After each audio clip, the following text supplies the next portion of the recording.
কাছকে আল্লাহ রাব্বুল আলামিন এক একটা বিভিন্ন প্রকার মুজিজা দান করেছিলেন। যে নবীর কাছে যেন মুজিজা ছিল, যেমন দাউদ আলাইহিস সালামের মুজিজা ছিল লোহার উপরে হাত দিলে লোহাটা সঙ্গে সঙ্গে তুলোর মতো নরম হয়ে যেত। ওই লোহা দিয়ে তিনি সুন্দর সুন্দর করে এই যে যন্ত্রপাতি বানাতেন। যখন তিনি বিদায় নিয়ে চলে গিয়েছেন, তিনিও বিদায় নিয়েছেন, মুজিজাও খতম হয়ে গেছে। কথা বলুন ঠিক কিনা? মূসা আলাইহিস সালামের হাতে একটা লাঠি ছিল। মূসা আলাইহিস সালামের মুজিজা ছিল লাঠি। ওই লাঠি যখন জমিনে ছেড়ে দিত, কখনো সাপ হতো, কখনো গাছ হতো, সে যা ইচ্ছা করতো সেটা হতো। মূসা আলাইহিস সালাম কবরে চলে গিয়েছেন, লাঠিটা দুনিয়ার বুকে রেখে গেছেন। ওই লাঠি দিয়ে তখন আর জমিনের মধ্যে ফেলে কোনো সাপ হয় না, কোনো গাছ হয় না, কোনো কিছু হয় না। তার মানে মূসা আলাইহিস সালাম বিদায় নিয়েছেন, সাথে সাথে তার মুজিজাও খতম হয়ে গেছে। কথা বলুন ঠিক কিনা? আমার আপনার নবী, বিশ্ব নবী জনাবে মুহাম্মদুর রাসূলুল্লাহ, সকলেই বলুন সাল্লাল্লাহু আলাইহি ওয়াসাল্লাম। তার উপরেও অসংখ্য মুজিজা ছিল। বিশ্ব নবীদের হাতের মধ্যে মুজিজা ছিল। তিনি জমিনের বুকে দাঁড়িয়ে আসমানের দিকে আঙ্গুল ইশারা করেছে, চন্দ্রের দিকে ইশারা করেছে। নিমিষের মধ্যে চন্দ্র দ্বিখণ্ডিত হয়ে আল্লাহর জমিনের মধ্যে ছিটকে পড়েছে। কথা বলুন ঠিক কিনা? ইন্নাল্লাযীনা ইয়াতলুনা কিতাবাল্লাহ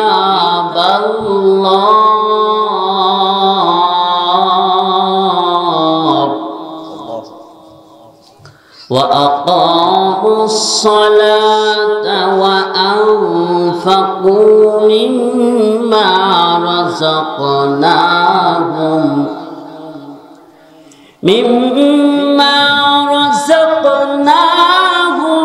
سرا وعلانية يرجون الله أكبر। সবাইকে ঘুমাচ্ছেন?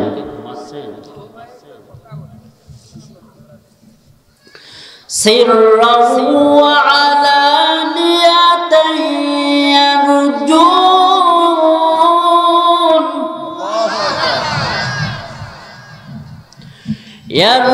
ইয়ারজুনা তিজারাতান লান তাবুর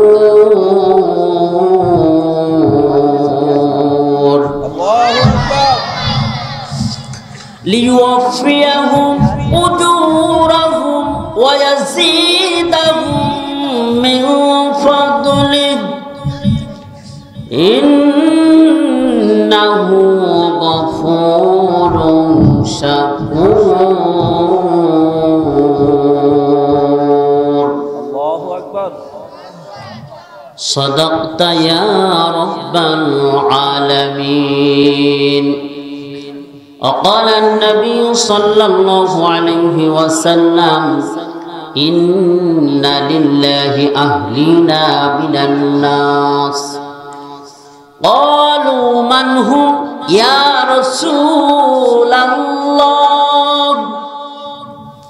قال رسول الله صلى الله عليه وسلم أهل القرآن هم أهل الله، أو كما قال النبي عليه الصلاة والسلام.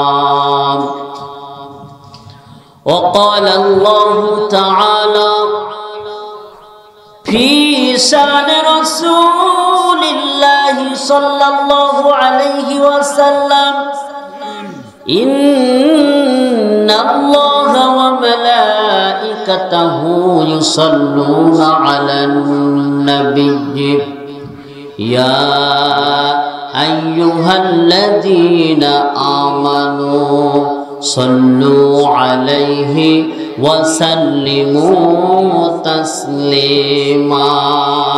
اللهم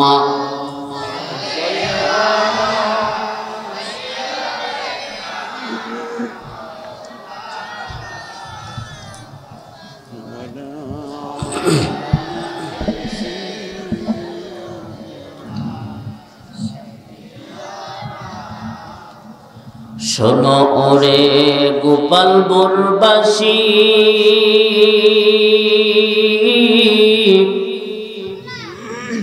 শোনো রে কান ফেলিয়া, আমার নবীর প্রতি পড়ো দরুদ, শান্ত দিলে বসিয়া। আল্লাহুম্মা সাল্লি আলা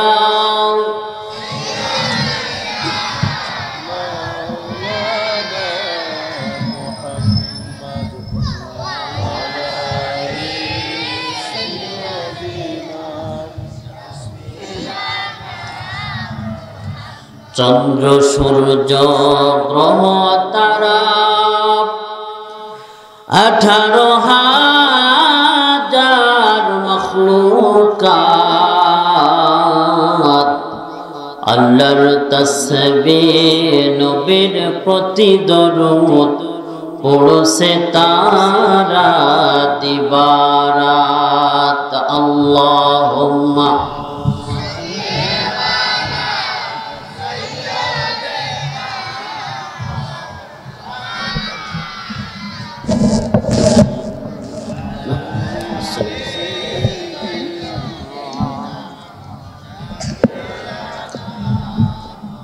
লা ইলাহা ইল্লাল্লাহ, লা ইলাহা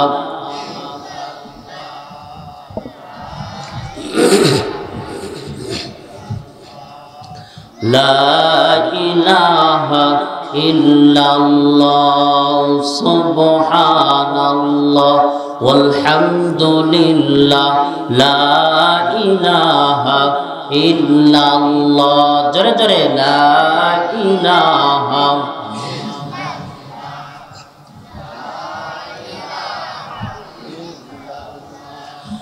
লা ইলাহা ইল্লাল্লাহ, সুবহানাল্লাহ ওয়ালহামদুলিল্লাহ, লা ইলাহা ইল্লাল্লাহ, লা ইলাহা ইল্লাল্লাহু মুহাম্মাদুর রাসূলুল্লাহ। হারিয়ে যাব একদিন আমি, রব না এই ভুবনে চিরদিন। ঠিক কিনা? জোরে বলতে হবে, ঠিক কিনা? হারিয়ে যাব একদিন আমি, রব না এই ভুবনে চিরদিন। ক্ষমা করে দিও তোমরা আমায়, ক্ষমা করে দিও তোমরা আমায়, ভুল করে থাকি যদি কোনো দিন। হারিয়ে যাব, সবাই হারিয়ে যাব একদিন আমি, রব না এই ভুবনে চিরদিন। বাঁশবাগানে বা গোরস্থানে হয়তো দেবে মোরে কবর, তোমরা আমায় যাবে ভুলে, রাখবে না জানি কোনো খবর। ঠিক কিনা? বাঁশবাগানে বা গোরস্থানে হয়তো দেবে মোরে কবর, তোমরা আমায় যাবে ভুলে, রাখবে না জানি কোনো খবর। পড়বে কি মনে আমার কথা, পড়বে কি মনে আমার কথা, ফেলবে কি অশ্রু কোনো দিন। হারিয়ে যাব, হারিয়ে যাব একদিন আমি, রব না এই ভুবনে চিরদিন। ছোট্ট মাটির ঘরে আমার দেহ নিথর হয়ে পড়ে রবে, আধার কবরে আলোর বাতি কভু নাহি কেহ জ্বালবে, ঠিক কিনা? ছোট্ট মাটির ঘরে আমার দেহ নিথর হয়ে পড়ে রবে, আধার কবরে আলোর বাতি কেহ নাহি কভু জ্বালবে। থাকবে না কেউ জানি আমার পাশে, থাকবে না কেউ জানি আমার পাশে, কাটাবো একাকী রাত্র দিন, হারিয়ে যাব হারিয়ে যাব একদিন আমি, রব না এই ভুবনে চিরদিন। সবাই হারিয়ে যাব একদিন আমি, রব না এই ভুবনে চিরদিন। সুবহান রাব্বিকা রাব্বিল ইজ্জাতি আম্মা ইয়াসিফুন ওয়া সালামুন আলাল মুরসালিন ওয়ালহামদুলিল্লাহি রাব্বিল আলামিন। ঐতিহ্যবাহী কুষ্টিয়া জেলার অন্তর্গত মিরপুর থানাধীন মশান বাজারের নিকটবর্তী গোপালপুর গ্রাম দারুল কোরআন নুরানি মাদ্রাসা কর্তৃক আয়োজিত ঐতিহাসিক 2 দিনব্যাপী তাফসীরুল কোরআন মাহফিলের দ্বিতীয় দিনের কার্যক্রম শুরু হয়েছে। সুনামধন্য সুযোগ্য আজকের মাহফিলের সভাপতি জনাব মোহাম্মদ আব্দুল হান্নান গোপালপুর।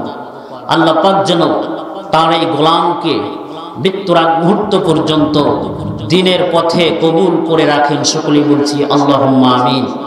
আজকের মাহফিলের প্রধান অতিথি জননেতা জনাব মোহাম্মদ আব্দুল গফুর সাহেব, নায়েবে আমির বাংলাদেশ জামাত ইসলামী কুষ্টিয়া জেলা ও সাবেক উপজেলা চেয়ারম্যান মিরপুর। বিশেষ অতিথি জনাব আব্দুল ওয়াদুদ, সভাপতি তালবাড়ি ইউনিয়ন পরিষদ বাংলাদেশ জামাত ইসলামী। আল্লাহ পাক যেন তাদেরকেও দিনের জন্য আল্লাহ পাক যেন মৃত্যুর আগ মুহূর্ত পর্যন্ত কবুল করে রাখেন, সকলেই বলছি আল্লাহুম্মা আমিন। আজকের মাহফিলের সব থেকে বেশি আকর্ষণীয় হচ্ছে আপনারা যারা আজকের এই মাহফিলের প্যান্ডেলের মধ্যে একটি সিট দখল করতে পেরেছেন। দিনদার পরহেজগার মুত্তাকি ভাই ও পর্দার অন্তরালে অবস্থানরতা আমার মা ও বোনেরা, সর্বপ্রথম মহান রব্বে কারিমের দরবারে মস্তক অবনীত চিত্তে শরীরের সমস্ত শক্তিটুকু উজাড় করে দিয়ে ভালোবাসা বিজড়িত কণ্ঠে শুকরিয়া আদায় করছি, জবান খুলে বলছি আলহামদুলিল্লাহ। দুপুরে খাওয়া দাওয়া হয়েছে নাকি বুঝলাম না, তো একটু আওয়াজ করে বলেন না আলহামদুলিল্লাহ। বাড়িতে বসে যারা ওয়াজ শুনছে, আপনাদের আওয়াজ যদি শোনে ওরা বলবে যখন যাওয়ার থেকে লেপের মধ্যে গরম আছে, অনেক ভালো আছে, ওর মধ্যে যাওয়ার কোনো দরকার নেই। আপনারা যেখানে যদি গরম করেন এই আওয়াজ শুনে ওনারা লেপের মধ্যে বসে থাকতে পারবে না, দৌড় দিয়ে লেপকে লাথি মেরে মাহফিল প্যান্ডেলে চলে আসবে। কথা বলেন ঠিক কিনা? এর জন্য আওয়াজ দিবেন তো ইনশাল্লাহ? তারপরে তো আওয়াজ নাই, আওয়াজ দিবেন তো ইনশাল্লাহ? সম্মানিত সুধী, আজকের এই মাহফিলে আসতে পেরে বসতে পেরে আমরা খুশি না বেজার? জোরে বলতে হবে খুশি না বেজার? আকাশ বাতাস মুখরিত করে আবারও শুকরিয়া আদায় করছি, বলছি আলহামদুলিল্লাহ। আল্লাহ রাব্বুল আলামিন বলেন লাইন শাকারতুম লা আযীদান্নাকুম ওয়া লাইন কাফারতুম ইন্না আযাবি লাশাদীদ। আল্লাহ পাক রব্বুল আলামিন বলেন তোমরা যদি আমার নিয়ামত পেয়ে শুকরিয়া আদায় করো, আমি রব্বুল আলামিন তোমাদের নিয়ামত বহুগুণে বৃদ্ধি করে দিব। সুবহানাল্লাহ। আগামী বছর আরেকটু জোরে। আর যদি আমার নিয়ামতের নাশুকরিয়া করো, অকৃতজ্ঞতা প্রকাশ করো, তাহলে শুনে রাখো আমার আযাব বড্ড কঠিন। কথা বলেন ঠিক কিনা? আল্লাহ তাআলা যদি কারো উপরে বেজার হয়ে যায়, তামাম পৃথিবীর সমস্ত পরাশক্তি যদি তার পিছনেও থাকে, কেউ তাকে ঠেকাইতে পারে না। কথা বলেন ঠিক কিনা? তার বাস্তব দৃষ্টান্ত বাংলাদেশের বুকে কিছুদিন পূর্বে হয়েছে কি হয় নাই? কথা বলেন হয়েছে কিনা? সুতরাং কোন পরাশক্তি কাজ করবে না যদি আল্লাহ তাআলা নাখুশ হয়ে যায়, ঠিক কিনা বলেন? এজন্য আমরা আল্লাহর শুকরিয়া আদায় করব বেশি বেশি করে সব সময়। বন্ধুরা আমার, লম্বা চওড়া আলোচনা করার সুযোগ নাই, খুব অল্প পরিসরে কথা বলবো। বন্ধুরা আমার, কথা যতটুকুই বলবো আল্লাহর কোরআন থেকে হবে, কথা বলুন ঠিক কিনা? কারণ কোরআনের কথা যারা বলে ওটাই হচ্ছে সঠিক কথা, নির্ভেজাল কথা। কোরআনের কথার মধ্যে কোনো ভেজাল নেই, কারণ এই মহাগ্রন্থ আল কোরআনে কারীম যিনি পাঠিয়েছেন তিনি কোরআনের শুরুতেই চ্যালেঞ্জ করে দিয়েছেন, কথা বলুন ঠিক কিনা? আল্লাহ রাব্বুল আলামিন বলেন, যালিকাল কিতাবু লা রাইবা ফীহি হুদাল লিল মুত্তাকিন।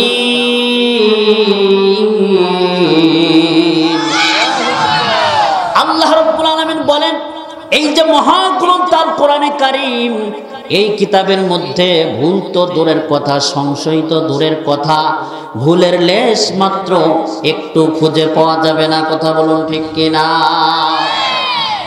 বন্ধুরা আমার, খুব ভালো করে শুনবেন। ইতিহাসের মধ্যে আসছে প্রত্যেকটা নবী আর রাসূলকে আল্লাহ রাব্বুল আলামিন এক একটা বিভিন্ন প্রকার মুজিজা দান করেছিলেন। যে নবীর কাছে যেন মুজিজা ছিল, যেমন দাউদ আলাইহিস সালামের মুজিজা ছিল লোহার পরে হাত দিলে লোহাটা সঙ্গে সঙ্গে তুলোর মতো নরম হয়ে যেত।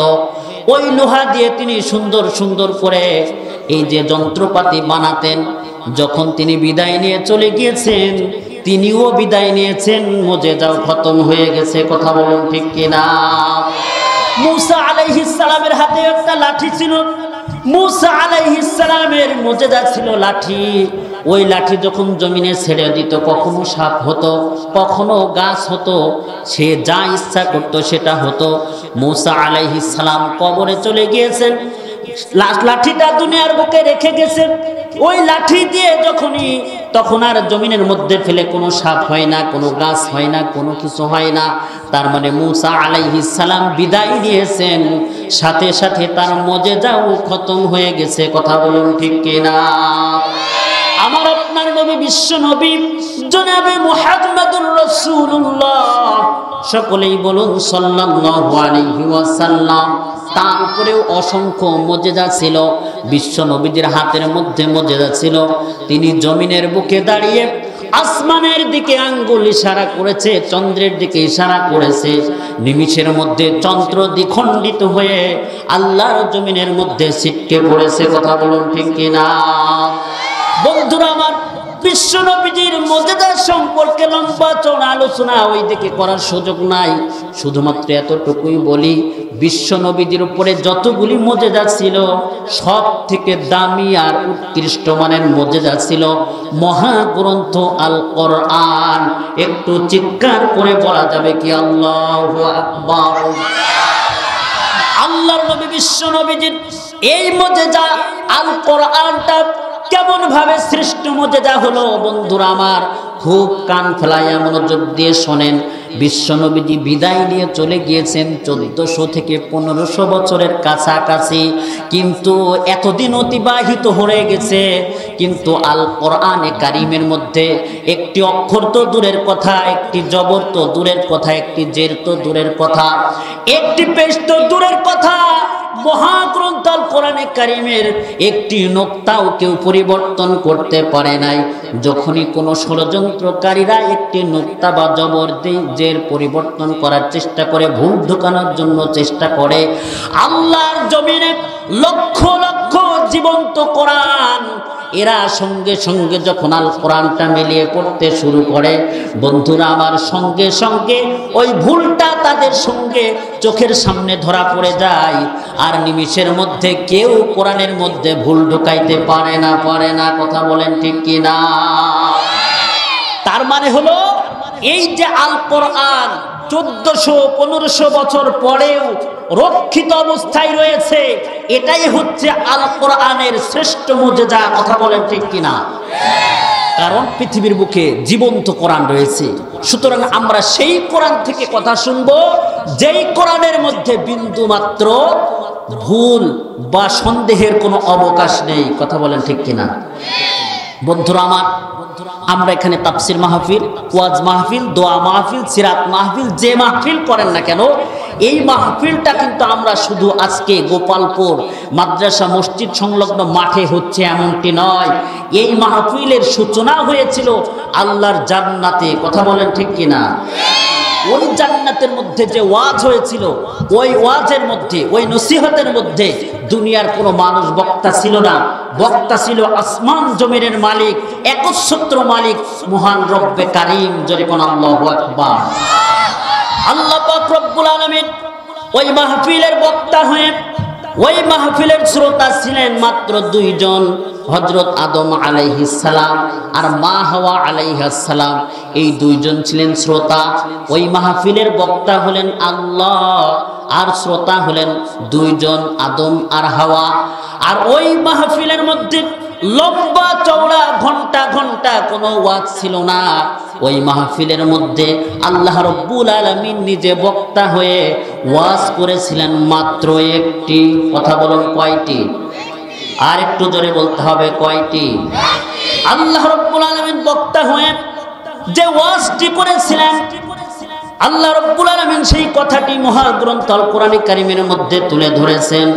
আল্লাহ তাআলা বলেন, ইয়া আদম উসকুন আনতা ওয়া যাওজুকাল জান্নাহ ওয়া কুলা মিনহা রাগাদান হাইসু শি'তুমা ওয়া লা তাকরাবা হাদিহিস শাজারা ফাতাকুনা মিনাজ জালিমিন।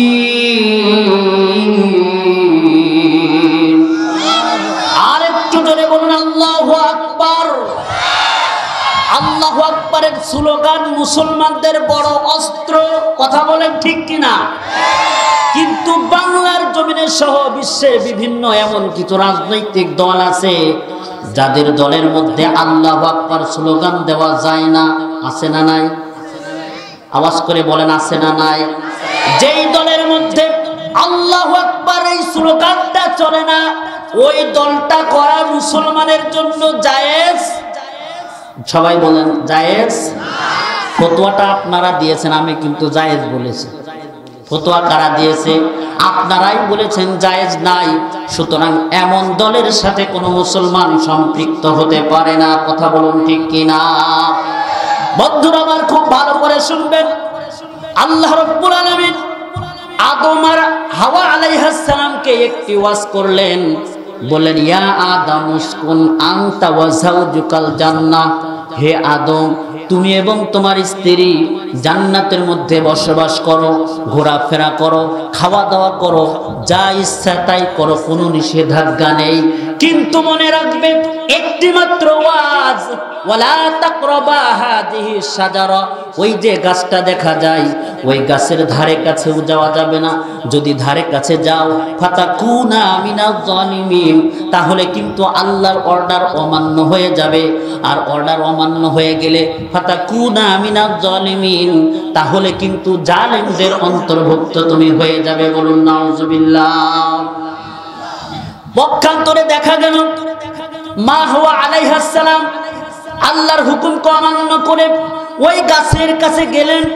নিজে তো ফল খাইলেন, স্বামীকেও খাওয়াইলেন। সঙ্গে সঙ্গে আল্লাহর পক্ষ থেকে তাদের জন্য 3টা হুকুম জারি হয়ে গিয়েছে। কথা বলুন ঠিক কিনা? 1 নাম্বার জারি হলো, শরীরের পোশাকগুলি সঙ্গে সঙ্গে ঝরঝর করে সমস্ত পোশাকগুলি খুলে গেল। কারণ যখন ওই গাছের ফল খেয়েছে, তাদের মধ্যে দুনিয়ার এই যে পেশাব পায়খানার হাজত শুরু হয়ে গিয়েছে। জান্নাত হলো পবিত্র জায়গা, ওখানে পেশাব পায়খানা নাপাক হওয়ার কোনো সম্ভাবনা নেই। কথা বলুন ঠিক কিনা? মুসলমানদের জন্য সবথেকে আনন্দের আর রিল্যাক্স আর এনজয় করার জায়গা হলো আল্লাহর জান্নাত। কথা বলেন ঠিক কিনা? কিন্তু এক শ্রেণীর নাস্তিক বেঈমানেরা আমাদেরকে ভুল বোঝায়। তাদের থিওরি আমাদের সামনে এইভাবে পেশ করে যে দুনিয়াটা মস্ত বড়, খাও দাও ফুর্তি করো। আমি বলি, না না, দুনিয়াটা কখনো মস্ত বড় হতে পারে না। আমরা বলি জান্নাতটা মস্ত বড়, খাও দাও ফুর্তি করো। কথা বলেন ঠিক কিনা? কারণ জান্নাতের মধ্যে রিল্যাক্সের জায়গা।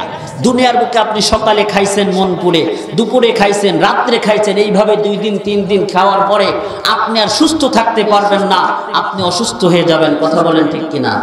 কিন্তু আল্লাহর জান্নাতের মধ্যে হাদিস শরীফের মধ্যে আসছে, একজন জান্নাতি ব্যক্তির সামনে হাজার হাজার প্লেট চলে আসবে, বিভিন্ন প্রকার খাবার চলে আসবে। বান্দা যখন খাবে, খাইতে খাইতে সমস্ত প্লেটগুলো সব শেষ করে দিবে, শুধুমাত্র ভিতর থেকে একটা ঢেকুর আসবে আর নিমিষের মধ্যে হজম হয়ে যাবে। সুবহানাল্লাহ বলবেন না? তাহলে ওখানে কত সহজ আনন্দ আর ফুর্তি আর রিল্যাক্সের জায়গা তো জান্নাত।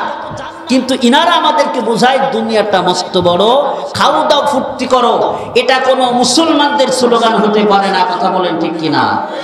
আমরা হতে জান্নাতে যেতে চাই। কোথায় যেতে চাই?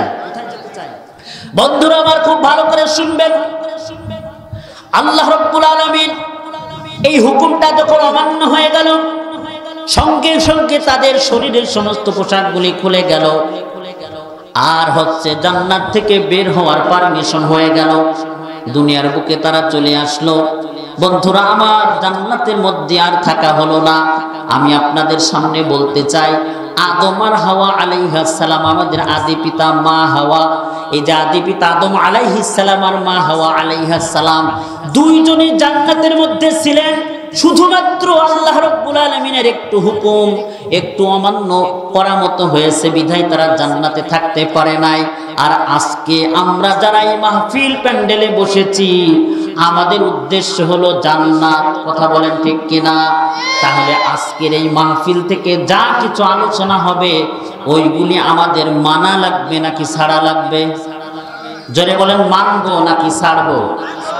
যদি ছাড়ি জান্নাতে যাওয়া যাবে না, আর যদি মানতে পারি তাহলে আল্লাহ রাব্বুল আলামিন বলেন, ইন্নাল্লাযীনা আমানু ওয়া আমিলুস সালিহাতি কানাত লাহুম জান্নাতুল ফিরদাউসি নুজুলা। একটু আওয়াজ করে বলা যাবে কি আল্লাহু আকবার? আল্লাহ রাব্বুল আলামিন বলেন, ও মুসলমান, নিশ্চয় যারা ঈমান এনেছে আর নেক আমল করেছে, অর্থাৎ আমরা যারা মুসলমান, আমরা তো ঈমান এনেছি, ঈমান আনার সাথে সাথে আমরা যারা নেক আমল করে আমাদের আমল নামাটা সওয়াবের পাল্লাটা ভারী করতে পারবো, আল্লাহ রাব্বুল আলামিন বলেন তোমাদের জন্য আমি রব্বুল আলামিন জান্নাতুল ফিরদাউস সুসজ্জিত করে রেখেছি। জোরে বলুন সুবহানাল্লাহ। সুতরাং আল্লাহ রাব্বুল আলামিনের বিধানগুলি যথাযথভাবে আমাদের সকলেই পালন করার দরকার আছে না নাই? বন্ধুরা আমার, লম্বা চওড়া করা আলোচনা করার সুযোগ নাই। আমি আপনাদের সামনে মহাগ্রন্থ আল কোরআনে কারীম থেকে ছোট্ট একটা আয়াতে কারিমা তেলাওয়াত করেছি। সূরাত ফাতিরের 30 নম্বর আয়াত, 29 এবং 30 দুইটি আয়াত আমরা সামনে নিয়ে কথা বলবো। 29 নম্বর আয়াতের মধ্যে আল্লাহ রাব্বুল আলামিন এই আয়াতে কারিমার মধ্যে 3টা ব্যবসার কথা বলেছেন। জোরে বলুন, কয়টি ব্যবসা? সবাই বলতে হবে, কয়টি ব্যবসা? 3টা ব্যবসা।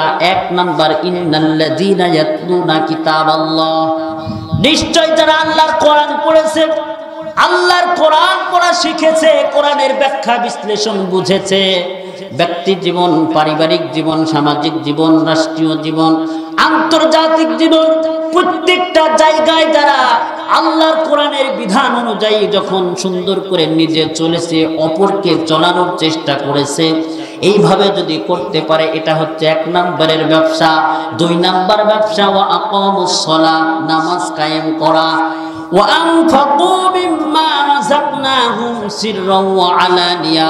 3 নম্বর ব্যবসার কথা আল্লাহ রাব্বুল আলামিন বলেন, আমি তাদেরকে যে রিজিক দান করেছি, যে সম্পদ দান করেছি, ওই সম্পদগুলি গোপনে আর ওপেনে দান করবে আল্লাহর রাস্তায়। এই 3টা ব্যবসা যদি কোনো ব্যক্তি করতে পারে, আল্লাহ রাব্বুল আলামিন বলেন এই ব্যবসাটা এমন একটি ব্যবসা, ইয়ারজুনা তিজারাতাল লান তাবুর। আর একটু জোরে বলুন আল্লাহু আকবার। আল্লাহ রাব্বুল আলামিন বলেন এই তিনটা ব্যবসা এমন একটি ব্যবসা মুসলমান, এই ব্যবসার মধ্যে কোনো লস নাই, কোনো লস নাই, কোনো লস নাই, শুধু লাভ আর লাভ। জোরে বলুন সুবহানাল্লাহ। আল্লাহ রাব্বুল আলামিন বলেন লিইউফিয়াহুম উজুরাহুম ওয়া ইয়াজিদাহুম মিন ফাদলি। আল্লাহ রাব্বুল আলামিন বলেন এই তিনটা ব্যবসা যদি কেউ যথাযথভাবে করতে পারে তাহলে তার প্রতিদানটা যথাযথভাবে দেওয়া হবে, কোনো প্রকার কার্পণ্যতা করা হবে না। আল্লাহু আকবার। ওয়া ইয়াজিদাহুম মিন ফাদলি, শুধু যথাযথভাবে দিবেন এমনটি নয়, বরং তার এই প্রতিদানটা, তার এই পাওনাটা বহু গুণে রব্বুল আলামিন বৃদ্ধি করে দিবে। সুবহানাল্লাহ। সুতরাং আমরা যারা এখানে বসেছি এই তিনটা ব্যবসা আমাদের সেইভাবে মনোযোগ সহকারে করা লাগবে। এক নম্বরের ব্যবসা হলো আল্লাহর কোরআন তেলাওয়াত। শুধু তেলাওয়াত নয়, সাথে সাথে ব্যাখ্যা। আর ভাই এখন তো আর ম্যাডাম ক্ষমতা নেই, ম্যাডাম ক্ষমতা থাকলে বাড়ির ম্যাডাম থেকে সবাই ভয় পেত। এখন তো আর ম্যাডাম নাই, কোনো দল নেই, এখন আছে আমাদের ইনুস চাচা। কথা বলেন ঠিক কিনা? চাচা যেমন আমরা পেয়েছি, কোনো চিন্তা নেই, যতই ডানি বাই থেকে হুমকি ধামকি দাও যে চট করে ঢুকে পড়বা, অত সহজে হবে না।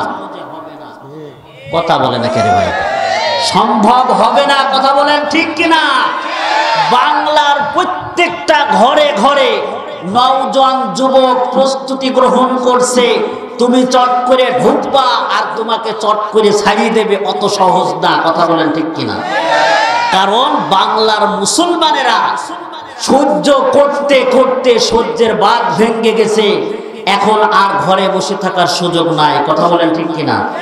এই জন্য আল্লাহর কোরআন, আমি যখন এই কথাগুলো মনে করি, আমরা ওই যে ফিরআউনের পতনের ইতিহাস পড়েছি, নমরুদের পতনের ইতিহাস পড়েছি, অনেক জালেমের পতনের ইতিহাস পড়েছি, কিন্তু প্র্যাকটিক্যাল আমরা বুঝতাম না কিভাবে সম্ভব, এটা তো সম্ভব হতে পারে না।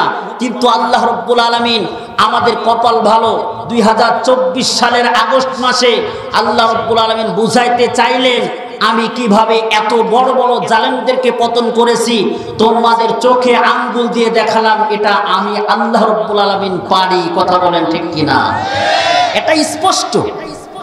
সুতরাং আল্লাহর কোরআনটা শুধু তেলাওয়াত নয়, সাথে সাথে ব্যাখ্যা বিশ্লেষণ সবকিছু জানতে হবে। কথা বলেন ঠিক কিনা? এটা আল্লাহ রাব্বুল আলামিনের পক্ষ থেকে আমাদের জন্য মেসেজ। আজকে আমার দেশের যুবক যুবতীরা, কোন যুবক ভাইকে যদি কোনো যুবতী, অর্থাৎ কি বলবেন, গার্লফ্রেন্ড যদি একটা পত্র দেয়, পথের মাঝখান থেকে গোপনে আস্তে করে পকেটের মধ্যে গুঁজে দেয়, আর সাইকেল অথবা মোটর সাইকেল চালায়, রাস্তার মাঝখানে খালি দাঁড়াবে, একটু খুলে খুলে দেখবে কি বুঝাতে চাইছে, কি বুঝাচ্ছে, কি বললো, ও জানের মধ্যে ছটফট করে। কথা বলেন ঠিক কিনা? কিন্তু আল্লাহর কোরআন আমাদেরকে দিয়েছে, আমার আল্লাহ কি জানাইতে চেয়েছে, এই চিন্তা চেতনা মুসলমান পরিপূর্ণভাবে ভুলে গিয়েছে। কথা বলেন ঠিক কিনা? আজকে আমার দেশের যুবক যুবতীদের ঘরের মধ্যে টেবিলের উপরে তাকাইলে দেখা যায় বিভিন্ন প্রকার উপন্যাস দেখা যায়, মগার আল্লাহর কোরআনের কপি পাওয়া যায় না। কথা বলেন ঠিক কিনা? এই দেশের যুবকদের চরিত্র উন্নত হবে কিভাবে বলেন? বিশ্ব নবীজির চরিত্রটা যদি আমরা একটু, বিশ্ব নবীজির সিরাত গ্রন্থটা আমরা যদি পড়তে পারতাম, আল্লাহর কোরআনের ব্যাখ্যা বিশ্লেষণ যদি আমরা পড়তে পারতাম, আমাদের যুবক যুবতীদের হাতে যদি এই খণ্ডটা তুলে দিতে পারতাম, যুবক যুবতী এমনিতেই সোনার মানুষে রূপান্তরিত হয়ে যেত। কথা বলেন ঠিক কিনা? এই জন্য আমাদেরকে আল্লাহর কোরআনের কপি যুবক যুবতীদের হাতে তুলে দেওয়ার বিকল্প কোনো পথ আর খোলা নেই। কথা বলেন ঠিক কিনা? কিন্তু শুধুমাত্র যদি কেউ আল্লাহর কোরআনের তেলাওয়াত শিখে, তারও কিন্তু লস নাই, তাও আল্লাহ তাআলা নেকি দিবেন। আল্লাহর নবী, বিশ্ব নবী জনাবে মুহাম্মদুর রাসূলুল্লাহ সাল্লাল্লাহু আলাইহি ওয়াসাল্লাম আমাদেরকে জানিয়ে দিয়েছেন, মান ক্বারাআল কুরআনা হারফান মিন কিতাবিল্লাহি ফালাহু হাসানা ওয়াল হাসানাতু বিআশরি আমসালিহা লা আকুলু আলিফ লাম মিম হারফুন বাল আলিফুন হারফুন ওয়া লামুন হারফুন ওয়া মিমুন হারফ আও কামা ক্বালা an-নবী আলাইহিস সালাতু ওয়াস সালাম। আল্লাহর নবী বিশ্ব নবী বলেন, কেউ যদি আল্লাহর কোরআনের অক্ষরগুলি তেলাওয়াত করে, আলিফ লাম মিম পড়ে, আল্লাহ পাক রব্বুল আলামিন বলেন প্রত্যেকটি অক্ষর তেলাওয়াতের কারণে আল্লাহ রব্বুল আলামিন একটি নেকি দান করেন। ওই একটি নেকি এমন নেকি যা 10 নেকির সমান। জোরে কোন সুবহানাল্লাহ। আল্লাহর নবী বিশ্ব নবী ব্যাখ্যা করে বুঝাচ্ছেন, লা আকুলু আলিফ লাম মিম হারফুন, আমি কিন্তু বলি নাই আলিফ লাম মিম একটি হরফ, তা কিন্তু আমি বলি নাই। নবীজি বলছেন বাল আলিফুন হারফুন, আলিফ একটি হরফ, ও লামুন হারফুন, লাম একটি হরফ, ও মিমুন হারফুন, মিম একটি হরফ। কোন ব্যক্তি যদি আলিফ লাম মিম তেলাওয়াত করলো মাত্র 5 সেকেন্ড 10 সেকেন্ড সময় ব্যয় করে, লোকটা আলিফ লাম মিম বলার কারণে তার আমলনামায় 1 নিমিষের মধ্যে 3 10 30 নেকি জমা হয়ে গিয়েছে। আর একটু জোরে কোন সুবহানাল্লাহ। সুতরাং আল্লাহর কোরআন তেলাওয়াত যদি না বুঝেও করে তাও নাকি, আর বুঝে পড়লে তো শোনাই সোহাগা। কথা বলেন ঠিক কিনা? আল্লাহর কোরআনের মধ্যে আমাদের কি বলছে এটা জানার দরকার আছে না নাই? জানতে হবে, কারণ আল্লাহ রাব্বুল আলামিন আমাদের জন্য পাঠিয়েছেন বিশ্ব নবীজির উপরে সবথেকে শ্রেষ্ঠ নিয়ামত, সেটা আমাদের জন্য পাঠিয়েছেন। আর সেটা যদি আমরা না বুঝি, আজকে আমাদের সন্তানদেরকে লেখাপড়া করানোর জন্য দুনিয়ার হাজারো শিক্ষায় শিক্ষিত করার জন্য কত চেষ্টা প্রচেষ্টা আমরা করে থাকি, কিন্তু আমি একজন মুসলমান হিসাবে আমার সন্তানকে কোরআন শিখাবো, হাদিস শিখাবো, বিশ্ব নবীজির সুন্নাহ শিখাবো, এই ব্যাপারে মুসলমানরা অনেক বেশি উদাসীন। কথা বলুন ঠিক কিনা? এই জন্য 1 নম্বরের ব্যবসা হলো, আখিরাতের ব্যবসা হলো, সেটা হচ্ছে আল্লাহর কোরআন তেলাওয়াত। শুধুমাত্র আল্লাহর কোরআন এমন একটি দামি গ্রন্থ, বন্ধুরা আমার, এই কোরআনটা এমন দামি গ্রন্থ, এই কোরআনের জ্ঞান অন্বেষণ যদি কেউ করে আর এই কোরআনটা যদি ব্যাখ্যা বিশ্লেষণ বোঝে, এই কোরআনটা কোন নিম্ন পজিশনের মানুষকেও শুধু কোরআন জানার কারণে আল্লাহ রাব্বুল আলামিন তাদেরকে 0 থেকে হিরো বানায় দেয়। জয় বলেন আল্লাহু আকবার। খলিফাতুল মুসলিমিন হযরতে ওমর ফারুক রাদিয়াল্লাহু তাআলা আনহুর শাসনামলে মক্কার গভর্নর বানিয়েছিলেন নাফে ইবনে আব্দুল্লাহকে। উসফান নামক একটি জায়গায় খলিফাতুল মুসলিমিন হযরত ওমর রাদিয়াল্লাহু তাআলা আনহুর সাথে নাফের দেখা। হযরত ওমর নাফে ইবনে আব্দুল্লাহকে ডেকে বলে, ও নাফে, তোমাকে তো আমি মক্কার গভর্নর বানিয়েছি, মক্কার গ্রাম্য অঞ্চলের শাসক হিসেবে তুমি কাকে নিযুক্ত করেছো? নাফে ইবনে আব্দুল্লাহ বলে, খলিফাতুল মুসলিমিন, আমি মক্কার গ্রাম্য অঞ্চলের শাসক হিসেবে নিযুক্ত করেছি ইবনে আবজা নামক একজন ব্যক্তিকে। হযরত ওমর ফারুক রাদিয়াল্লাহু তাআলা আনহু ডেকে বলে, ও নাফে, ইবনে আবজা সে আবার কে? হযরত নাফে বলে, খলিফাতুল মুসলিমিন, নাফে ইবনে আবজা এমন একটি ব্যক্তি, সে হচ্ছে আমাদের আজাদকৃত একজন গোলাম। খলিফাতুল মুসলিমিন হযরত ওমর ডাক দিয়ে নাফেকে বলে, একজন আজাদকৃত গোলামকে কেন তুমি মক্কার গ্রাম্য অঞ্চলের শাসক বানিয়েছো, কারণটা কি? নাফে ইবনে আব্দুল্লাহ ডেকে বলে, খলিফাতুল মুসলিমিন, ইবনে আবজা হতে পারে একজন আজাদকৃত গোলাম হতে পারে, কিন্তু তার মধ্যে এমন 3টি গুণ বিদ্যমান রয়েছে যার কারণে আমি নাফে মক্কার গ্রাম্য অঞ্চলের শাসক আমি বানিয়ে দিয়েছি। জোরে কোন আল্লাহু আকবার। খলিফাতুল মুসলিমিন হযরত নাফেকে ডেকে বলে, নাফে, ইবনে আবজার মধ্যে এমন তিনটি কি গুণ তুমি দেখেছো যে গুণের কারণে তুমি একজন গোলামকে শাসক বানিয়েছো? জোরে বলুন সুবহানাল্লাহ। নাফে খলিফাতুল মুসলিমিনকে ডেকে বলে, ইয়া খলিফাতুল মুসলিমিন, ইবনে আবজা হতে পারে একজন গোলাম, কিন্তু তার মধ্যে মহাগ্রন্থ আল কোরআনে কারীমের যথাযথ জ্ঞান বিদ্যমান রয়েছে। জোরে বলুন সুবহানাল্লাহ। 2 নম্বরে খলিফাতুল মুসলিমিন না ইবনে আবজার মধ্যে 2 নম্বরের গুণ হলো সে হচ্ছে কোরআনের মধ্যে যতগুলি আল্লাহ রাব্বুল আলামিন ফরজ বিধান নাজিল করেছেন, এই ফরজ বিধান সম্পর্কে ইবনে আবজার মধ্যে যথাযথ জ্ঞান রয়েছে। জোরে বলুন সুবহানাল্লাহ। আর শাসক হিসাবে সব থেকে বড় গুণ যেটা, বিচার কার্যক্রম পরিচালনা করা। খলিফাতুল মুসলিমিন ইবনে আবজার মধ্যে বিচার কার্যক্রম পরিচালনা করার যথেষ্ট জ্ঞান রয়েছে। জোরে বলুন সুবহানাল্লাহ। এতক্ষণ পর্যন্ত খলিফাতুল মুসলিমিন হযরত ওমর চুপ করে কথাগুলো শুনতেছিলেন। যখনই কথা বলা শেষ হয়ে গেল, হযরতে ওমর ফারুক রাদিয়াল্লাহু তাআলা আনহু বলেন, ইন্নান নাবিয়্যাকুম সাল্লাল্লাহু আলাইহি ওয়াসাল্লাম قال ان الله يرفع بهذا الكتاب اقواما ويضع به آخرين। একটু আওয়াজ করে বলা যাবে কি আল্লাহু আকবার?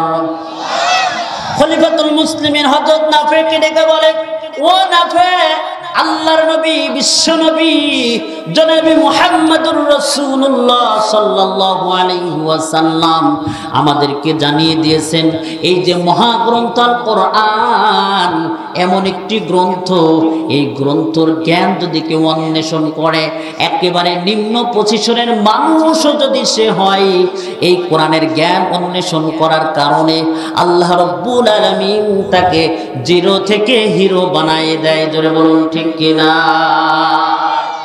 হযরতে ওমর ফারুক রাদিয়াল্লাহু তাআলা আনহু বলেন, এই যে ইবনে আবজা একজন গোলাম থেকে আল্লাহ রাব্বুল আলামিন তাকে শাসক বানিয়ে দিয়েছে, এটাই হচ্ছে তার বাস্তব প্রমাণ। কথা বলেন ঠিক কিনা? এই জন্য আমাকে আপনাকে আল্লাহর কোরআনের জ্ঞান অন্বেষণ করতে হবে। নিজেকে যদি বেশি করে শ্রেষ্ঠত্বে রূপান্তরিত করতে হয়, আল্লাহর কোরআনের জ্ঞানের বিকল্প কোনো পথ আমাদের সামনে নাই। কথা বলেন ঠিক কিনা? আল্লাহর নবী, বিশ্ব নবী জনাবে মুহাম্মদুর রাসূলুল্লাহ সাল্লাল্লাহু আলাইহি ওয়াসাল্লাম হাদিস শরীফের মধ্যে ঘোষণা করেছেন, খায়রুকুম মান তাআল্লামাল কুরআনা ওয়া আল্লামা। বিশ্ব নবীজি বলেছেন, তোমাদের মধ্যে সর্বোৎকৃষ্ট সর্বশ্রেষ্ঠ ওই ব্যক্তি যে কোরআন শরীফ নিজে শিখেছে আর অপরকে শিখাইছে। জোরে বলুন সুবহানাল্লাহ। বিশ্ব নবীজি বলতে পারতেন, দুনিয়ার বুকে অনেক পদ আছে, অনেক পাওয়ারফুল ব্যক্তি আছে, অনেক টাকা পয়সাওয়ালা মানুষ আছে, অনেক ক্ষমতাধর লোক আছে, তাদেরকে শ্রেষ্ঠত্ব বলে নাই। আল্লাহর নবী, বিশ্ব নবীজি বলেছেন, খায়রুকুম মান তাআল্লামাল কুরআনা ওয়া আল্লামা। তোমাদের মধ্যে শ্রেষ্ঠ ওই ব্যক্তি নিজে কোরআন শরীফ শিখে আর অপরকে শেখায় যারা।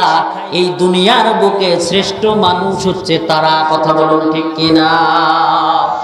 এই জন্য আমরা তাদের সম্মান, মর্যাদা, ইজ্জত দিই আর না দিই সেটা ভিন্ন কথা, কিন্তু আল্লাহর নবীজি বলছেন ওই মানুষগুলি হচ্ছে সব থেকে দামি, সব থেকে উৎকৃষ্ট। কথা বলুন ঠিক কিনা?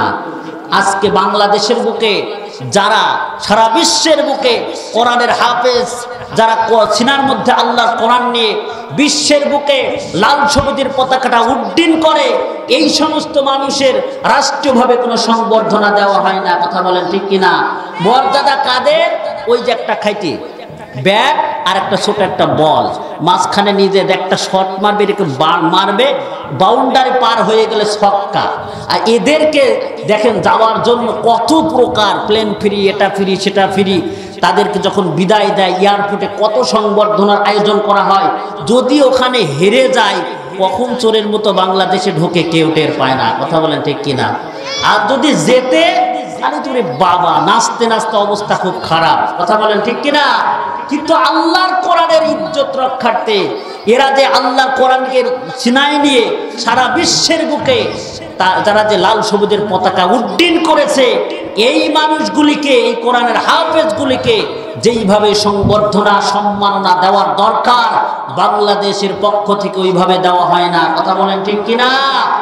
আমরা ইজ্জত করি আর না করি ওটা ভিন্ন কথা, কিন্তু আল্লাহর কাছে তাদের সম্মান মর্যাদা আছে না নাই? কথা বলেন না কেন? আছে না নাই? অবশ্যই আছে। বন্ধুরা আমার খুব ভালো করে শুনবেন, আপনাদের সামনে দারুল কোরআন নুরানি মাদ্রাসা রয়েছে যে গোপালপুর, এই প্রতিষ্ঠানটা কিন্তু আপনাদের এই প্রতিষ্ঠান ডেভেলপ করার জন্য, উন্নতি করার জন্য যা কিছু প্রয়োজন, যখন প্রয়োজন সঙ্গে সঙ্গে আমাদেরকে এগিয়ে আসা লাগবে। কথা বলেন ঠিক কিনা?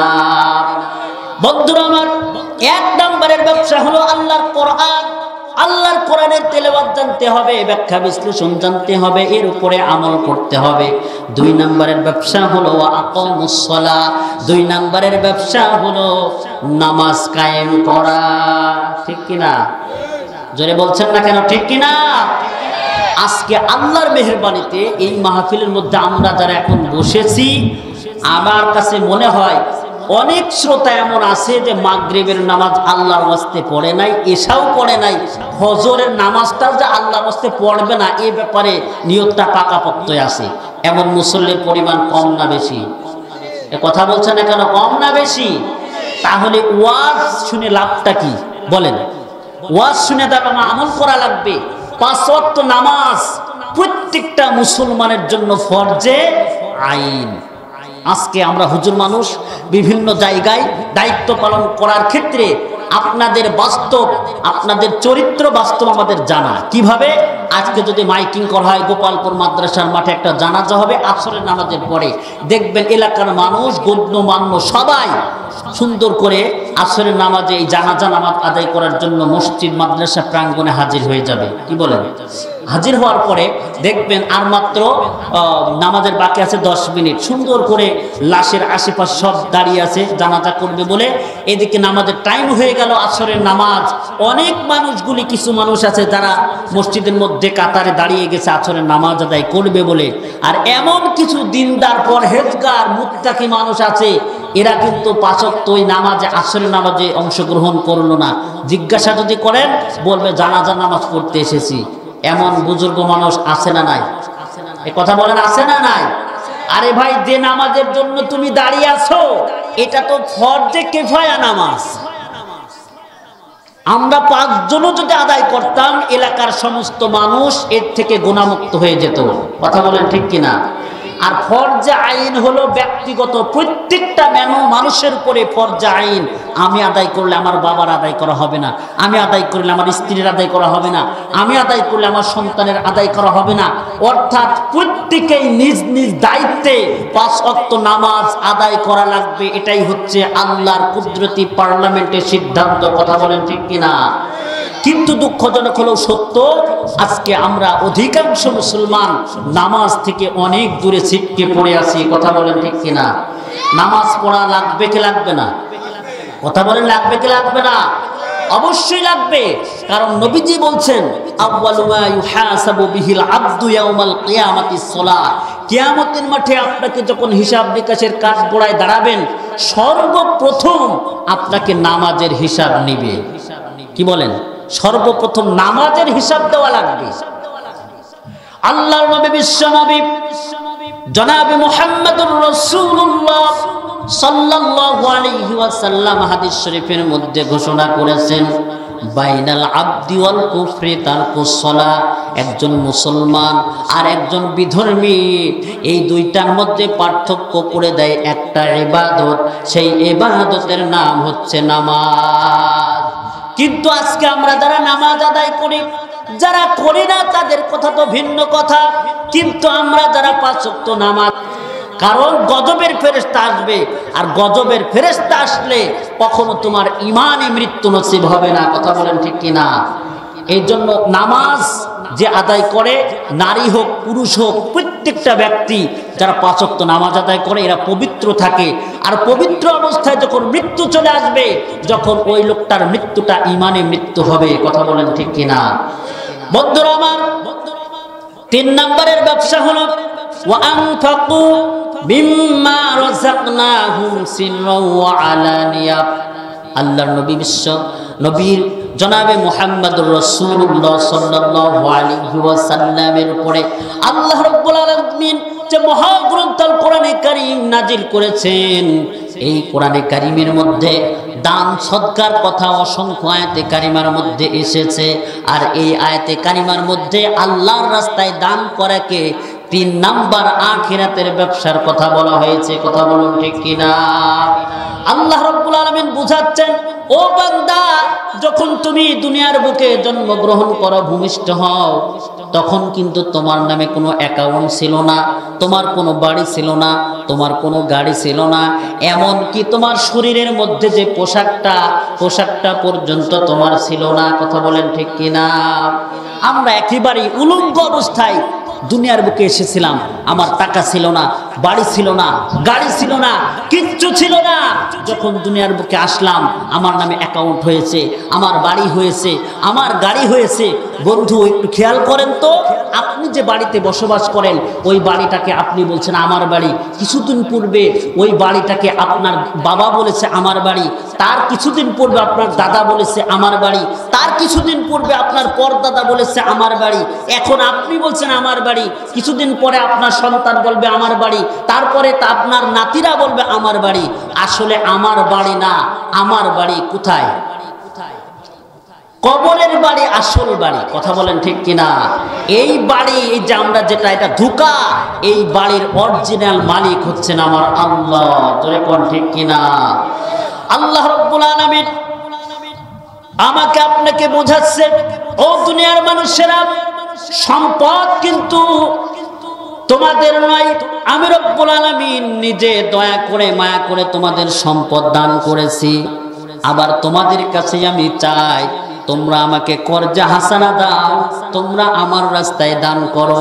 কারণ আমি তোমাদের সম্পদ দান করেছি পরীক্ষা স্বরূপ। তোমরা যদি আমার রাস্তায় দান করতে পারো, তোমাদের লস নাই। আমি রব্বুল আলামিন তোমাদেরকে জানাইয়ে দিলাম, মা জা আবিল হাসানাতি ফালাহু আশরু আমসালিহা। জোরে কোন আল্লাহু আকবার।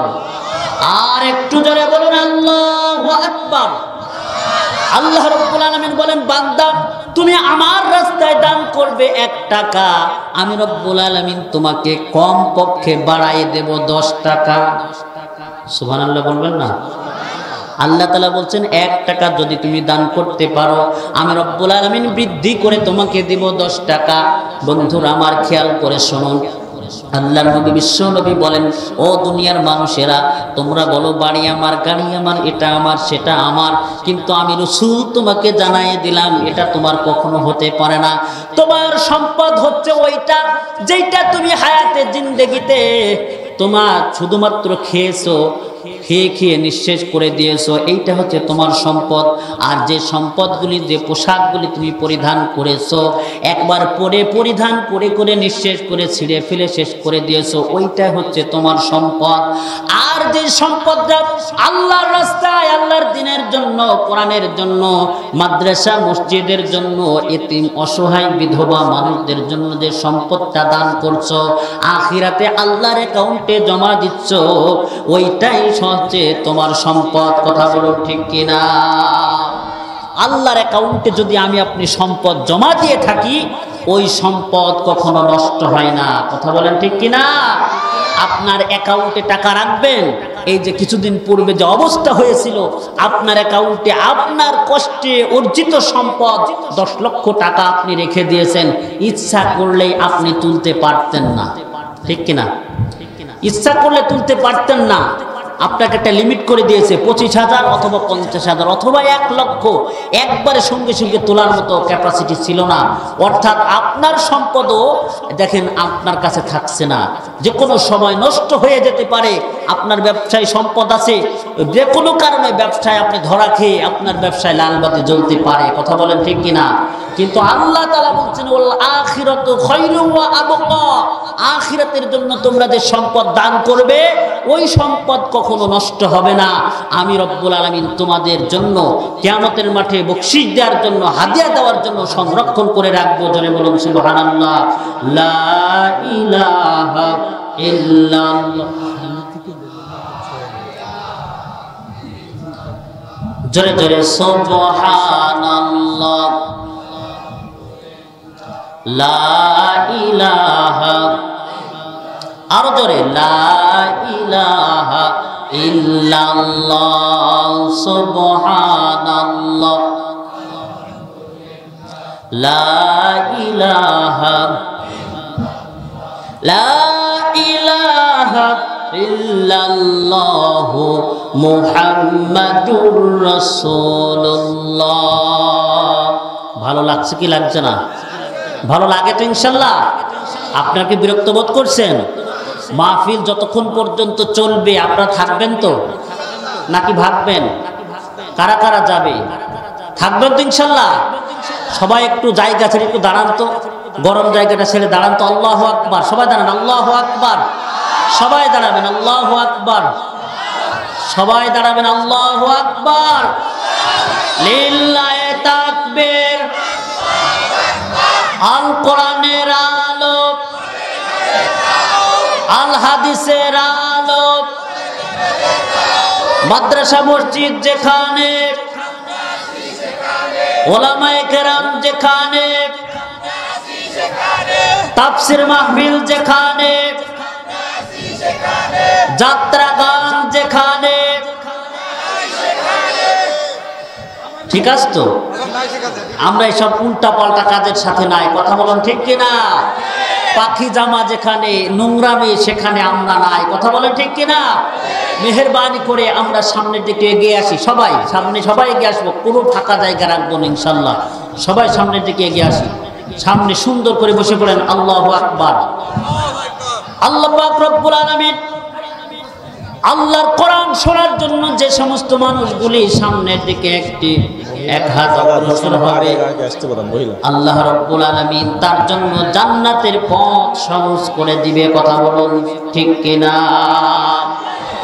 আল্লাহর কোরআন শোনার জন্য সামনের দিকে এক হাত অগ্রসর হওয়া মানে জান্নাতের দিকে অগ্রসর হওয়া, ঠিক কিনা? আমি শুনতে পেলাম মহিলা প্যান্ডেলে জায়গা হচ্ছে না।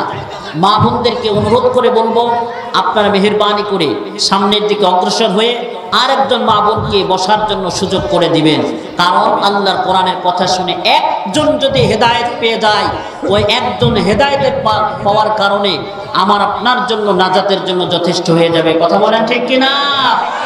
এই জন্য মা বোনদেরকে বলবো আপনারা সামনের দিকে এগিয়ে আসেন আর সুন্দর করে আল্লাহর কোরআন শোনার জন্য অন্য মা বোনকে বসার সুযোগ করে দিবেন। জিকির করি সুবহানাল্লাহ ওয়ালহামদুলিল্লাহ।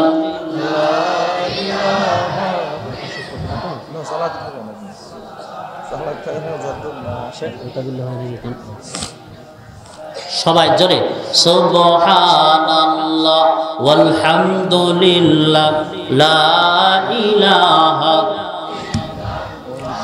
লা ইলাহা ইল্লাল্লাহু মুহাম্মাদুর রাসূলুল্লাহ। বন্ধুরা আমার খুব ভালো করে কান ফেলায় শুনবেন।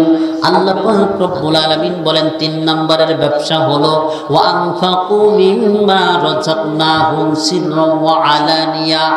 আল্লাহ পাক রব্বুল আলামিন বলেন আমি তোমাদেরকে যে সম্পদ দিয়েছি, রিজিক হিসাবে যে সম্পদ দিয়েছি, এই সম্পদ থেকে আল্লাহর রাস্তায় তোমরা যদি দান করো গোপনে আর ওপেনে, এই ব্যবসা যদি সুন্দরভাবে করতে পারো, এই 3টা ব্যবসা এমন একটি ব্যবসা, এই ব্যবসার মধ্যে কোনো লস নাই। জোরে বলুন সুবহানাল্লাহ। আল্লাহ পাক রব্বুল আলামিন অন্য আয়াতে কারিমার মধ্যে জানিয়ে দিয়েছেন বান্দা তুমি যদি 1টি টাকা আমার রাস্তায় দান করো, আল্লাহর কোরআনের জন্য দান করো, মাদ্রাসা মসজিদের জন্য দান করো, তোমরা দান করবে 1 টাকা, আমি রব্বুল আলামিন খুশি হয়ে ওই 1 টাকাকে 10 গুণে বৃদ্ধি করে তোমাকে 10 টাকায় পরিণত করে দিব। সুবহানাল্লাহ। হযরতে আলী রাদিয়াল্লাহু তাআলা আনহু আল্লাহর নবী বিশ্ব নবীজির 4র্থ নাম্বারের খলিফা হযরতে আলী, স্ত্রী হচ্ছেন খাতুনে জান্নাত ফাতেমাতুজ জোহরা রাদিয়াল্লাহু তাআলা আনহা। বিশ্ব নবীজির কলিজার টুকরা সন্তান ফাতেমা হযরত আলীর স্ত্রী।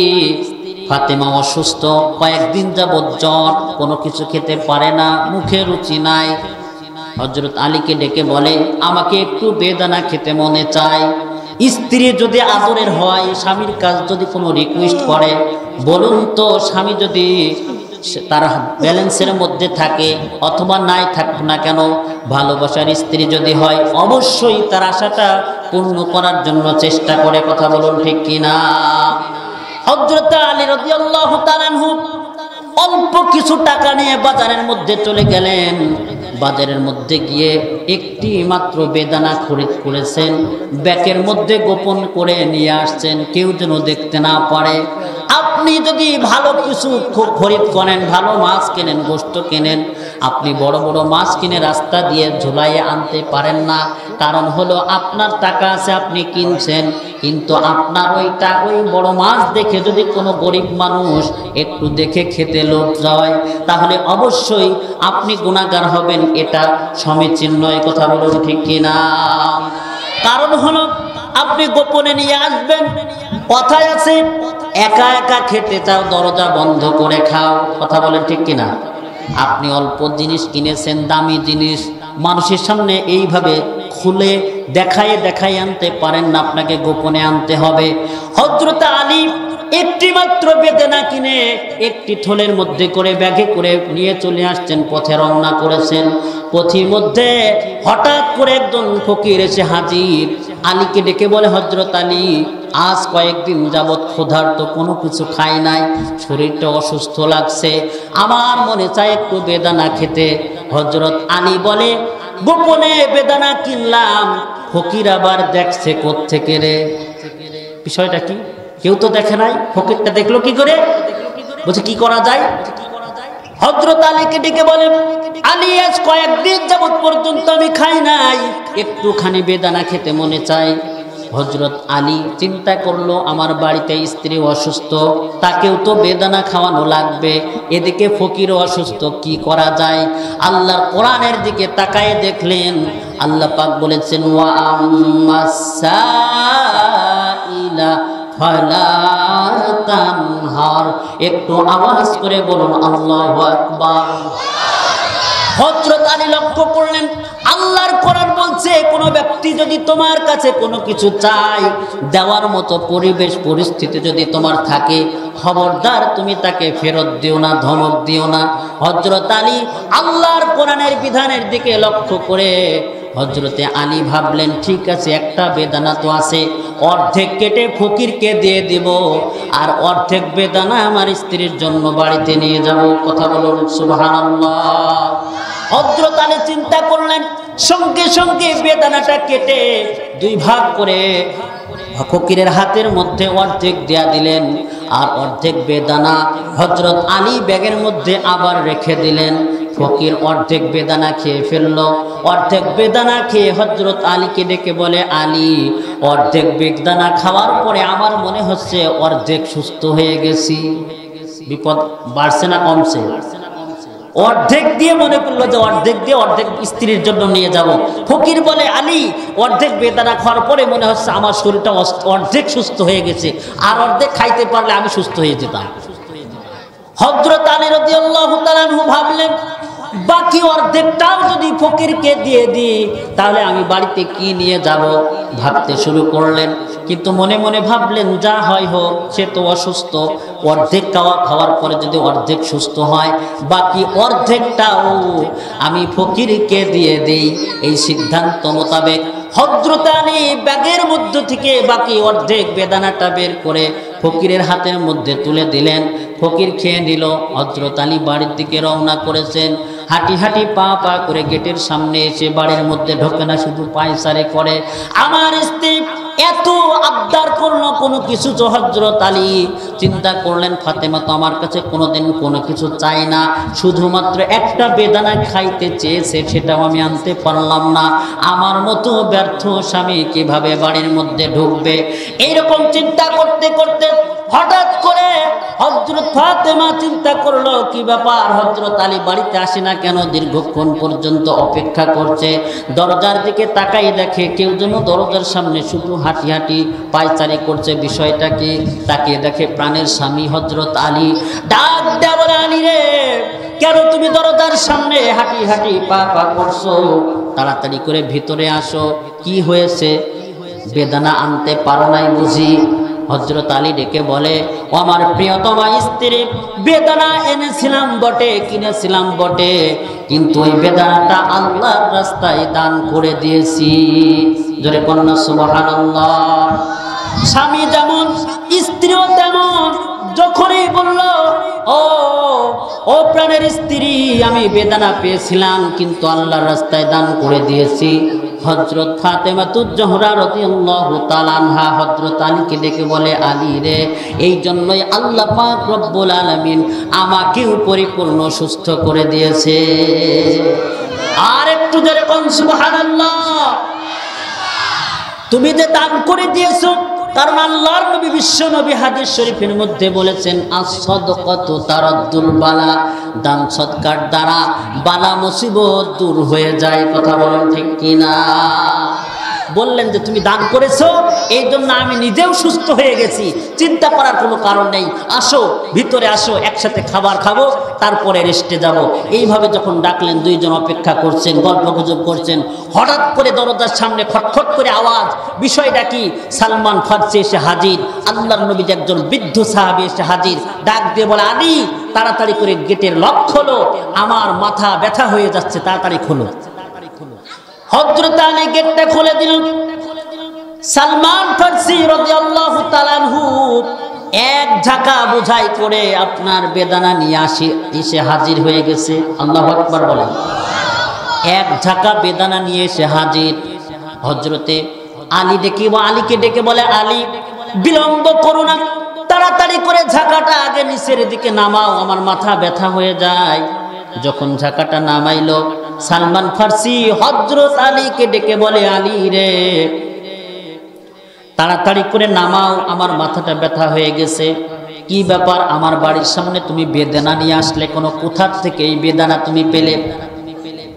হযরত সালমান ফারসি ডেকে বলে, আলী, আল্লাহর নবী বিশ্ব নবীজির বাড়ির সামনে বিশ্ব নবীজির কাছে একজন সাদা ধবধবে পোশাক পরিহিত একজন লোক এসে বলল, ইয়া রাসূলুল্লাহ, ইয়া হাবিবাল্লাহ, আমার গাছের পয়লা এই যে বেদানা ধরেছে, এই জন্য আমি আপনাকে হাদিয়া স্বরূপ এই বেদানাগুলো নিয়ে এসেছি। জোরে বলুন সুবহানাল্লাহ।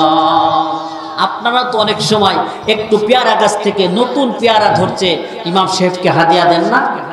লাউ গাছ থেকে একটা লাউ দেন না? এইভাবে অনেক সুন্দর সুন্দর যখন গাছে ধরে, মনের মধ্যে একটা চাই যে এই গাছ থেকে নতুন ফলটা, প্রথম ফলটা, ভালো মানুষ, নেককার মানুষ, ইমাম সাহেবদেরকে আপনারা হাদিয়া দেন। দেন কি দেন না বলেন? ঠিক তদ্রুপ ওই সাহাবী এসে বললেন, ইয়া রাসূলুল্লাহ, আমার গাছের পহেলা বেদানা, এই জন্য আপনাকে আমি হাদিয়া হিসাবে নিয়ে এসেছি। আল্লাহর নবী বিশ্ব নবী সালমানকে ডেকে বললেন, সালমান, এইটা নিয়ে তুমি হযরত আলীর বাড়ির সামনে চলে যাও। সালমান বলে, ও আলী, বিশ্ব নবীজির কাছে এই হাদিয়াটি এসেছিল, আর বিশ্ব নবী খুশি হয়ে আপনাদের বাড়িতে পাঠিয়ে দিয়েছে। কথা বলুন সুবহানাল্লাহ। হযরত আলী ডেকে বলেন, আসলে এই বেদানা আমার কিনা, একটু ট্রাই করে দেখি। হযরত আলী গুনতে শুরু করেছেন, 1 2 3 4 5 6 7 8 9টা, আর বেদানা নাই। হযরত আলী সালমান ফারসি রাদিয়াল্লাহু তাআলা আনহুকে ডেকে বলে, ও সালমান, মনে কষ্ট নিও না, এই বেদানা আমার নয়, নিশ্চয় তুমি পথ ভুল করে আমার বাড়ির দিকে চলে এসেছো, এই বেদানা আমার নয়, তুমি ঝাঁকাটা মাথায় নিয়ে চলে যাও। সালমান ফারসি বলে, না না, আমি কখনো ভুল করি নাই, এই বেদানাটা তোমার জন্যই বিশ্বনবী যে হাদিয়া স্বরূপ দিয়েছে। সঙ্গে সঙ্গে সালমান ফারসি হযরত আলীকে ডেকে বলে, আলী চিন্তা করো না। চাদরের মধ্য থেকে আরেকটি বেদানা বের করে হযরত আলীর হাতের মধ্যে দিয়া দিলেন। আল্লাহু আকবার বলেন। আর একটু জোরে বলেন আল্লাহু আকবার। হযরত আলীকে ডেকে বলে, আলী 10টি বেদানাই তোমার জন্য দিয়েছে, কিন্তু আমি গোপন করলাম কেন তুমি জানো? তোমার এই রহস্যটা উদ্ঘাটন করার জন্য আমি এতক্ষণ পর্যন্ত একটা গোপনে রেখেছিলাম। বলো তো আলী, তুমি কি কাজ করেছো, কি এমন আমল করেছো যার কারণে তুমি এই বিষয়ে এত মজবুতভাবে ধারণা করে রেখেছো? হযরত আলী বলে, আমার স্ত্রী ফাতেমা অসুস্থ ছিল, বাজার থেকে একটা বেদানা কিনেছিলাম, কিন্তু একটা ফকিরকে দান করেছিলাম। আমার আল্লাহর কোরআনের আয়াতের উপরে 100% বিশ্বাস আর মজবুত বিশ্বাস ছিল, এতে কোনো সন্দেহ নাই। আমি যদি একটি বেদানা আল্লাহর রাস্তায় দান করেছি, আল্লাহ তাআলা নিশ্চিত আমাকে 10টি বেদানা দান করে দিবে। একটু জোরে সরে বলা যাবে কি সুবহানাল্লাহ? বন্ধুরা আমার, সাহাবায়ে কেরাম রাদিয়াল্লাহু তাআলা আনহুমদের কেমন ভাবে আল্লাহর কোরআনের আয়াতের প্রতি কেমন বিশ্বাস ছিল, কেমন মজবুত বিশ্বাস ছিল, যার কারণে অনেক সাহাবায়ে কেরাম ছিল, অনেক সম্পদের মালিক ছিল, সম্পদের পাহাড় ছিল তাদের। কিন্তু দেখা গেছে শেষ পর্যায়ে সম্পদগুলি আল্লাহর রাস্তায় দান করতে করতে করতে করতে এমন অবস্থা হয়েছে, হযরত আবু বকর সিদ্দিক রাদিয়াল্লাহু তাআলা আনহু বিশ্ব নবীদের কাছে এক পর্যায়ে শেষ পর্যায়ে যখন দান নিয়ে এসেছে মাত্র কয়েকটি হাঁড়ি পাতিল, আল্লাহর নবী বিশ্ব নবী হযরতে সিদ্দিক আকবর আবু বকর সিদ্দিক রাদিয়াল্লাহু তাআলা আনহুকে ডেকে বলেন, ও আবু বকর, তোমার বাড়িতে এখন আর কি জিনিস অবশিষ্ট আছে? হযরত আবু বকর বলেন, ইয়া রাসূলুল্লাহ, ইয়া হাবিবাল্লাহ, আমার বাড়িতে শুধুমাত্র আল্লাহ এবং তার রাসূলকে রেখে এসেছি। জোরে বলুন সুবহানাল্লাহ। এমন ভাবে তারা সম্পদগুলি আল্লাহর রাস্তায় দান করেছে। কিন্তু আমরা আল্লাহর রাস্তায় যেভাবে সম্পদ দেওয়ার কথা সেইভাবে আমরা সম্পদ ব্যয় করতে, দান করতে পারি না। কথা বলেন ঠিক কিনা? বন্ধুরা আমার, মাদ্রাসা মসজিদ যেখানে আছে, মাহফিল হলে অনেক সময় বিভিন্ন প্রকার কালেকশন হয়ে থাকে। যেভাবে উন্মুক্তভাবে মুসলমানেরা, হ্যাঁ আপনারা দিচ্ছেন, দিবেন, কোনো সমস্যা নেই, কিন্তু যেইভাবে আল্লাহর কোরআনের করে বিশ্বাস স্থাপন করে সাহাবায়ে কেরাম যেমনভাবে দান করেছে, ওইভাবে আমাদেরকেও দান করা লাগবে। কথা বলেন ঠিক কিনা? আল্লাহ পাক রব্বুল আলামিন আল্লাহর কোরআনের মধ্যে জানিয়ে দিয়েছেন,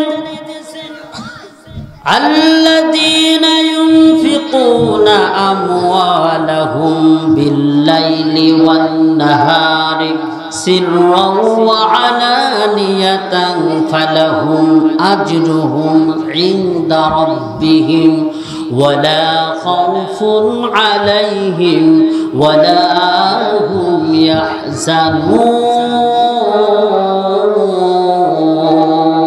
الله أكبر.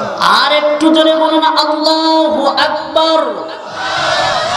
আর একটু জোরে বলতে হবে আল্লাহু আকবার। আল্লাহর নামটা বলার সাথে সাথে শরীরের মধ্যে একটা মজা লাগে কি লাগে না? জোরে বলেন, লাগে কি লাগে না? লাগবে, কারণ মুসলমান আল্লাহর নাম ব্যতীত কখনো জীবিত থাকতে পারে না। কথা বলুন ঠিক কিনা? আল্লাহ রাব্বুল আলামিন বলেন, বান্দা আল্লাযীনা ইউনফিকুনা আমওয়ালাহুম বিল-লাইলি ওয়ান-নাহার, আমি তোমাদেরকে যে সম্পদ দিয়েছি, এই সম্পদগুলি শুধু দিনের বেলায় খরচ করা এমনটি না, বরং রাতেও আল্লাহর রাস্তায় দান করা লাগবে। আল্লাযীনা ইউনফিকুনা আমওয়ালাহুম বিল-লাইলি ওয়ান-নাহার সিররাও ওয়া আলানিয়া। আল্লাহ তাআলা বলছেন রাতের গভীরে, দিনের আলোতে, আবার গোপনে, ওপেনে, যে কোনো অবস্থায় যারা আল্লাহর রাস্তায় দান করবে, আল্লাহ তাআলা বলতেন ফালাহুম আজরুহুম ইনদা রাব্বিহিম, তাদের জন্য রয়েছে তাদের রবের নিকটে পুরস্কার। জয় বলেন আল্লাহু আকবার। আল্লাহ রাব্বুল আলামিন বলেন ফালাহুম আজরুহুম ইনদা রাব্বিহিম, তাদের জন্য রয়েছে তাদের রবের কাছে পুরস্কার। আমার আল্লাহ রব্বুল আলামিন নিজ হাতে ওই সমস্ত বান্দাদেরকে পুরস্কার দিয়ে পুরস্কৃত করবেন। সুবহানাল্লাহ। আল্লাহ তাআলা আশ্বস্ত করছেন, ওয়ালা খাউফুন আলাইহিম ওয়ালা হুম يحزنون